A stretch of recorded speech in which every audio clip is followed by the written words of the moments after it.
ಕಾಂಗ್ರೆಸ್ ಪಕ್ಷದಲ್ಲಿರುವಂತ ತ್ಯಾಗರಾಜರದ್ದೇ ಬಹಳ ಚರ್ಚೆ ಆಗ್ತಾ ಇದೆ. ಯಾವ ತ್ಯಾಗರಾಜರು ಅಂತ ಹೇಳಿದ್ರೆ ಇನ್ನೊಬ್ರು ಸಚಿವರಾಗ್ಲಿ ಅಂತ ತಮ್ಮ ಸಚಿವ ಸ್ಥಾನ ಬಿಟ್ಟುಕೊಡಲು ಸಿದ್ಧವಾಗಿರುವಂತ ತ್ಯಾಗರಾಜರು. ಅರೆ ಅದ್ಯಾರು? ಸಚಿವ ಸ್ಥಾನವನ್ನೇ ತ್ಯಾಗ ಮಾಡುವಂತ ಮಹಾನ್ ತ್ಯಾಗರಾಜರು. ಯಾರಿಗಾಗಿ ತ್ಯಾಗ? ಯಾರಿಗಾಗಿ ಮಾಡ್ತಾರೆ? ನಿಜವಾಗ್ಲೂ ತ್ಯಾಗ ಮಾಡ್ತಾರಾ ಅಂದ್ರೆ ನಮ್ಮ ಗೋವಿಂದಣ್ಣನ ಕಿವಿಗೆ ಬಿದ್ದಿರುವಂತ ಗುಸುಗುಸು ಬೇರೆದೇ ಕಥೆಯನ್ನ ಹೇಳ್ತಾ ಇದೆ.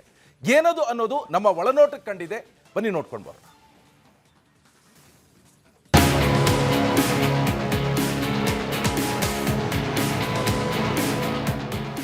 ಇರೋ ಮೂವರಲ್ಲಿ ರಾಜೀನಾಮೆ ಕೊಡೋರು ಯಾರು? ಒಬ್ಬರನ್ನ ಆನ್ ರೆಕಾರ್ಡ್ ಕೇಳಿದ್ರೆ ನಾನ್ ರೆಡಿ ಅಂತಾರೆ, ಆಫ್ ದಿ ರೆಕಾರ್ಡ್ ಕೇಳಿದ್ರೆ ನಾನ್ಯಾಕೆ ಕೊಡ್ಲಿ ಅಂತಾರೆ. ಮತ್ತೊಬ್ರು ಹಂಗಲ್ಲ, ರಾಜೀನಾಮೆ ಕೊಡಿಸಿ ಇನ್ನೊಬ್ರಿಗೆ ಕೊಡೋ ಪ್ರಶ್ನೆನೇ ಇಲ್ಲ ಅಂತ ಬಹಿರಂಗವಾಗಿ ಹೇಳಿಬಿಟ್ಟಿದ್ದಾರೆ.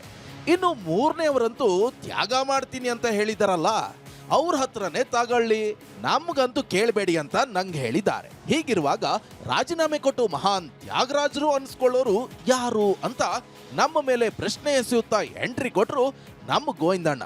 ಅರೆ ಗೋವಿಂದಣ್ಣ, ಎಲ್ಲರ ಹತ್ರ ಹೋಗೋರು ನೀವು, ಎಲ್ಲಾ ಕಡೆ ಕಿವಿ ಸಿಕ್ಕಿಸಿ ಬರೋರು ನೀವು, ಪ್ರಶ್ನೆ ಮಾತ್ರ ನಮಗ್ ಕೇಳ್ತೀರಾ? ನೀವೇ ಹೇಳಿ, ಯಾರದು ರಾಜೀನಾಮೆ ಕೊಡೋ ಮಹಾ ತ್ಯಾಗರಾಜರು?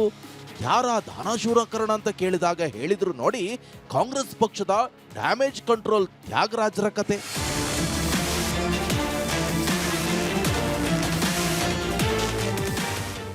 ವಿಷಯ ಏನಪ್ಪ ಅಂತ ಹೇಳಿದ್ರೆ, ವಿಧಾನಸೌಧದ 3ನೇ ಮಹಡಿಯ 323A ಕೊಠಡಿ ಮೂಲಗಳ ಪ್ರಕಾರ ಸಚಿವ ಸಂಪುಟ ವಿಸ್ತರಣೆ ಆದ್ಮೇಲೆ ಮುನಿಸಿಕೊಂಡ ರಾಜೀನಾಮೆ ಕೊಟ್ಟ ಶಾಸಕರನ್ನ ಮನವೊಲಿಸೋಕೆ ಅಂತ ಸ್ವತಃ ಸಿಎಂ ತಮ್ಮ ಆಪ್ತರ RAF ಟೀಮ್ ಅನ್ನ ಫೀಲ್ಡಿಗಿಳಿಸಿದ್ರು.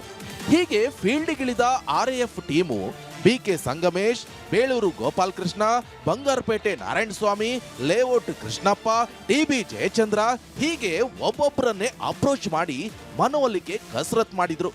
ಕೆಲವರನ್ನ ಸಿಎಂ ಬಳಿಯೂ ಕರೆದುಕೊಂಡು ಹೋದ್ರು. ಆಗ ಸಿಎಂ ಹಲವರು ನಿಗಮ ಮಂಡಳಿ, ಅನುದಾನ ಹೀಗೆ ನಾನಾ ಬೇಡಿಕೆಗಳ ಈಡೇರಿಸೋ ಭರವಸೆ ಕೊಟ್ಟು ತಣ್ಣಗಾಗಿಸಿದ್ರು. ಆದ್ರೆ ಇತ್ತ ಲೇಔಟ್ ಕೃಷ್ಣಪ್ಪ, ಅತ್ತ ಮೈಸೂರಿನಲ್ಲಿ ತನ್ವೀರ್ ಸೇಠ್ ಹಾಗೂ ಕೋಲಾರದ ಶಾಸಕರ ಟೀಮ್ ಮಾತ್ರ ಈ RAF ಟೀಮಿನ ಪಟ್ಟಿಗೆ ಬಗ್ಗಿಲ್ಲ. ಅದಕ್ಕೆ ಈಗ ಚರ್ಚೆ ಆಗ್ತಿರೋ ಹೊಸ ಫಾರ್ಮುಲಾ ಯಾವ್ದಪ್ಪ ಅಂತ ಹೇಳಿದ್ರೆ, ಅದು ಒಕ್ಕಲಿಗ ಸಚಿವರೋರ್ವರ ರಾಜೀನಾಮೆ.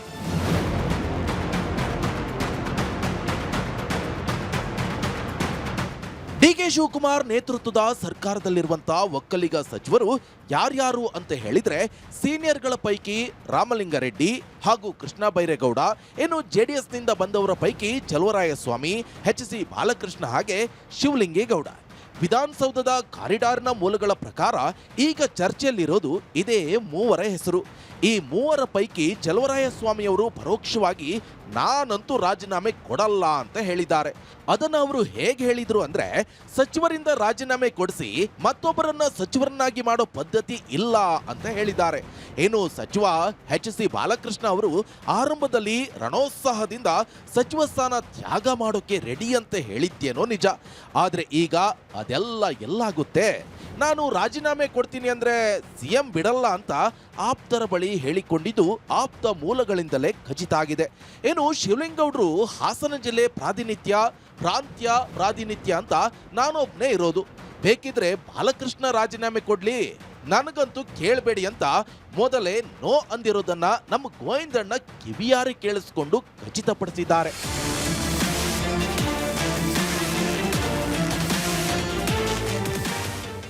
ಒಟ್ನಲ್ಲಿ ಒಕ್ಕಲಿಗ ಸಚಿವರೊಬ್ಬರು ತ್ಯಾಗರಾಜರಾಗುವ ಕಥೆಯಂತೂ ಇಂತೂ ಸುತ್ತಿ ಬಳಸಿ ತ್ಯಾಗ ಮಾಡೋಕೆ ನಾನ್ ರೆಡಿ ಅಂತ ಹೇಳಿರುವಂತಹ HC ಬಾಲಕೃಷ್ಣ ಅವರ ಬುಡಕ್ಕೆ ಬಂದಿರೋದು ಅವರ ಆಪ್ತ ಮೂಲಗಳ ಕಣ್ಣಿನಿಂದ ನಮ್ಮ ಒಳನೋಟಕ್ಕೆ ಕಂಡಿದೆ.